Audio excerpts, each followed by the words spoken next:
Hey, what is up, everybody? It's been quite a little while since I've sat down and did basically a vlog like this. So forgive me if it's a little bit off. I've kind of been off in Orlando filming a lot of Horror Nights stuff. What I wanted to do was for my Halloween Horror Nights sort of review, I wanted to basically break it down into 3 parts. So part 1 is kind of just going to be a rough idea of what I think about the event, the houses, the scare zones, and the shows. And then at some point midway, I'm going to do another review, just kind of updating in case, things switch around. Some houses change for me. Maybe some scare zones, go up and down. And then my final review will be for everything. It will be, all the scores. It will be the house rankings, my final thoughts about everything as a whole for the event. So for this first review, just kind of my first thoughts for opening weekend, I attended the team member preview. I also went to the media event. You can also check out those videos, they're up on the channel. And I also went all 3 days of Horror Nights for the opening weekend. So I kind of have a good idea of how things, were and how things kind of worked that opening weekend. So here we go. So first house I'm just going to start with is Ghost Town. Ghost Town, for me, it was my most anticipated house. I was very, very hyped for this house, and it kind of delivered. It delivered as far as the sets, and the design of the house is truly beautiful. I mean, it is something to experience in person. Pictures don't do it justice. Video does not do this house justice. You have to see it for yourself.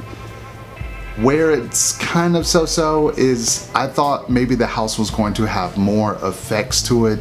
Really, there's only a handful of effects here and there. I thought it would have more ghost effects. It doesn't really have that. And the house is not really overall scary, I guess. It's more beautiful than it is scary. I mean, if I had to compare it to something like Body Collectors of last year, that house was beautiful, but it also had a decent amount of scares. But that's my thoughts about Ghost Town. There are a few scenes that are kind of like, wow, jaw-dropping. And, that's kind of what sets this house a little bit different from the other original houses that they put out. So let's move on to my next house I'm going to review is going to be The Exorcist. Now, The Exorcist, for me, it's a great house. It's a great movie, obviously. It's I think one of the all-time scary movies. If you're gonna watch a scary movie, it's gotta be The Exorcist. I actually do own it on DVD somewhere back there. And I think it's a great movie. Fantastic of how it portrays, Pazuzu, the demon, the girl, everything about the possession, about faith, about the mother struggling. Everything I think that is in the movie is sort of not in the house. I don't know what it is about The Exorcist. For me, it's a decent house, but it definitely feels like it's half of an idea. It feels like they were kind of confined to do the bedroom scene over and over, and that's what you get of most of the house. The other half of the house, they're trying to fill it in with other stuff, and it's a hit or miss. The spider crab walk scene, whatever you want to call it, that was done very poorly on behalf of our version versus Hollywood version. If you want to go look for Hollywood's version, go look at their videos and you can see how different the houses are. Especially multiple of the houses this year that we share. I would tend to say Hollywood has a really good jump on us this year for their houses. But back to The Exorcist, I feel like the house has some good scares. I think the ending is really, really great, but everything in between is sort of hit and miss. Some stuff is good, some stuff is just, oh, that's cool. Okay, what's next? I know a lot of people are loving this house. I'm just not that sold on it yet. Maybe it'll, bump up. Maybe I'll have some good run-throughs. But as of now, it's okay. So next up, I want to talk about the Texas Chainsaw Massacre house, I guess. I don't know what you want to call it. The original Texas Chainsaw Massacre. And boy, this house does not disappoint. Especially for me, it did not disappoint. Every time I had a blast in this house. I don't know why people don't like it. I really don't get the hate on this house. I know some people harp about the chainsaws. I didn't really even notice, to be honest. I think because the Leatherfaces portray it in such a great way, I don't even notice that the chainsaws are fake. The family's in there, and I get quite a few scares from them. There's a lot of really cool scares in this house, and the level of detail of what they put in this house, because it's in a tin house, it left me just floored. I mean, I'm looking around and I'm going like, how did they build this? And they built this twice, and there's corridors and there's full rooms, full size rooms. It's not like you're walking in and it's very small, They have pretty big sets that you're going through with Leatherface, coming out to chop up victims and stuff. And really has some effective scares. And I don't want to spoil anything really for the most part, but there is something that kind of takes place after the end of the house, and it's a little more than what you think if you're thinking it's just a scare, whatever. It's a little more than that, but I really thought that was so unique of how they did that part. Coming out, I wasn't expecting that at the end of the house, and I was like, whoa, this is certainly more than I've ever seen them do for this kind of tin houses. I think that's really cool. I mean, really the only knocks I can say about it is that, yes, the houses kind of work on a timing kind of issue where if you miss a lot of scares, it may not be that fun. I think the house is beautiful as far as the design-wise, the sound, the different techniques that they use for scaring. I think those are all great. Really, I think it's a solid house. Up next, The Walking Dead. How funny that everybody kind of harped on The Walking Dead. We all thought, The Walking Dead, again, it's gonna suck. I'm here to tell you this year, not so bad. It's actually pretty good, I think, for the most part. If you go in, you have a clear conscience, you're not bitter about The Walking Dead returning, I think you're gonna have pretty much a fun time. You're gonna kind of see some stuff that's from recent years, some reused props, obviously.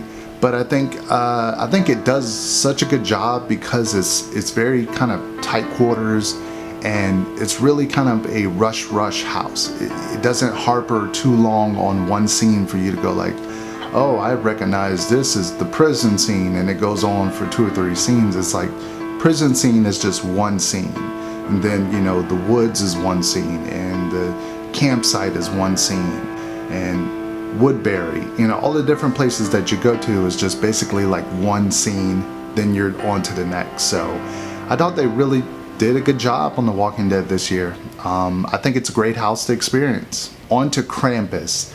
Krampus for me is a fun house. I really think it's basically fun. A lot of people kind of don't like it.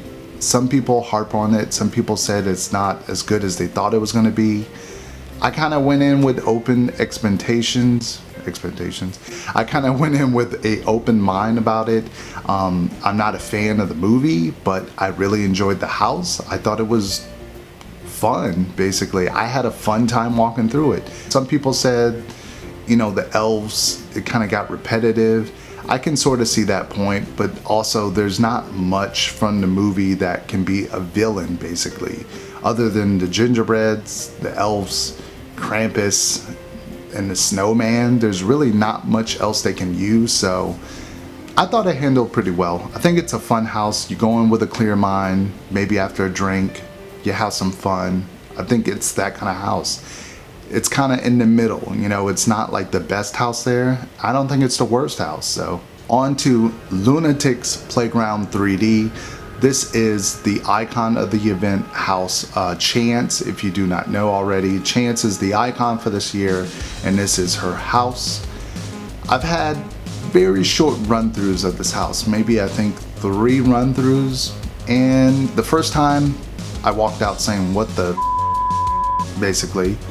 For the second time I went in without glasses. I was filming it for media night, and I actually enjoyed it that time. I don't think it's a house that really fits for horror nights. I think it's something that you would find in maybe a Six Flags, maybe a Howl-O-Scream type of event, more of a lower brow kind of Halloween event.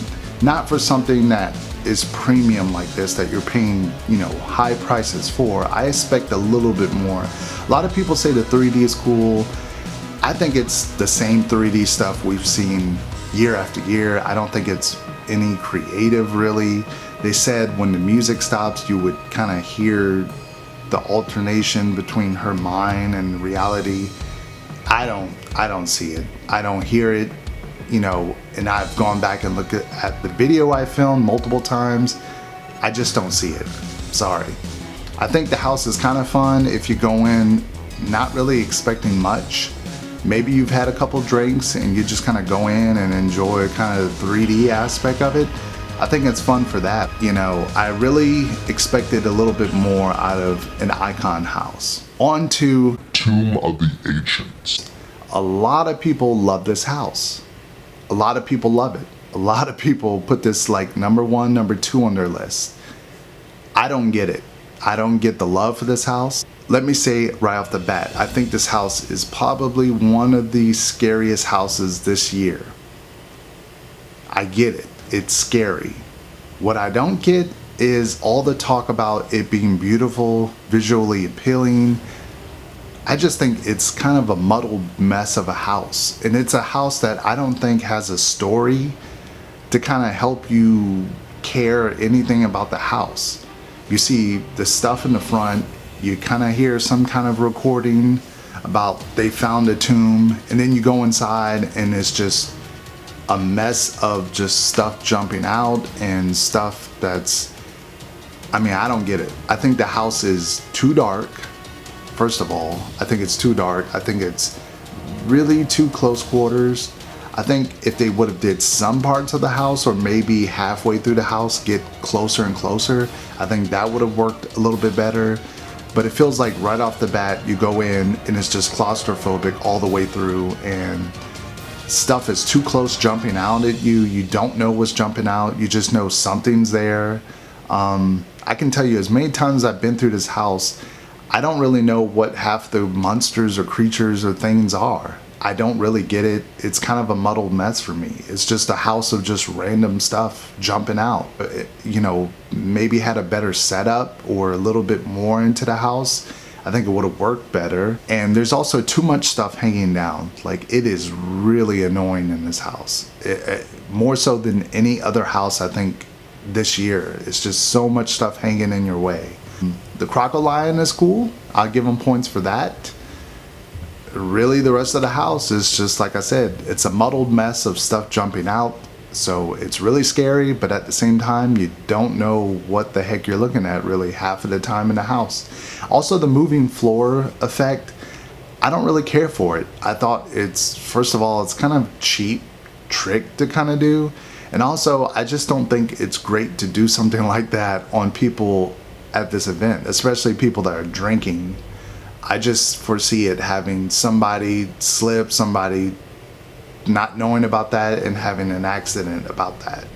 So if it's still working, go and enjoy it while you can before something happens and they turn it off. Up next, American Horror Story. The big house this year, the big IP that they brought to the event, finally, does it live up to the hype? I mean, I enjoyed the house. I think it's a great house design-wise. As far as the scares, it gives you a full variety of stuff to look at. It's a pretty long house. What I will say is, if you don't know anything about the show, the house is just randomness. That's one word to describe it, is just randomness. It's a bunch of just random stuff jumping out. None of it makes sense. I know a lot of people say like, oh, you gotta watch the show. I've watched all of season 1, and I can't remember really anything in this house from season 1 except for like the Rubber Man. Excuse me if I'm getting the names wrong. Except for Rubber Man and maybe like the burnt person and like the maid. Those are the only 3 characters I could really remember from season 1 that are in the house. I don't remember the pig man. I don't remember a lot of these characters. So I don't know. And like Freak Show, I don't think that's really such a great season to kind of do as a house. So I'm glad they kind of bundled it in, except for the clown, obviously, Twisty. I think that's his name, Twisty. Except for him, really, I don't care about any of the other characters in Freak Show. Sorry. And Hotel, I don't know any of the story except for Lady Gaga. So to me, it's just like I said, it's just a randomness of characters. But it's a really good looking house for the most part. I look forward to them kind of coming back next year. Halloween, Hell Comes to Haddonfield. This house I really, really enjoy. The first run of it, I thought it was kind of repetitive. Too many Michaels. It was just, I don't know, not really interesting for the most part, but the more times I've gone through, the more I've had appreciation for it, and the more times it reminds me of the feeling I had for the first Halloween house that we had back in 2004, or no, 2014, sorry.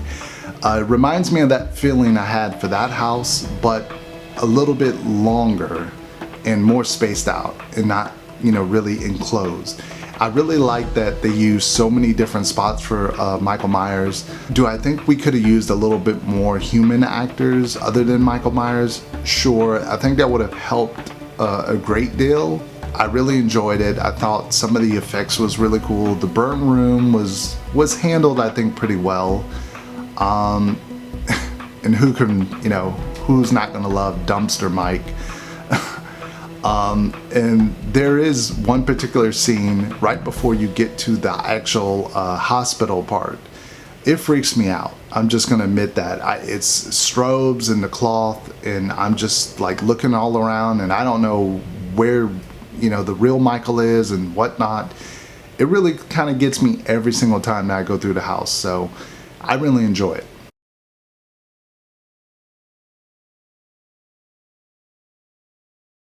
My turn to play.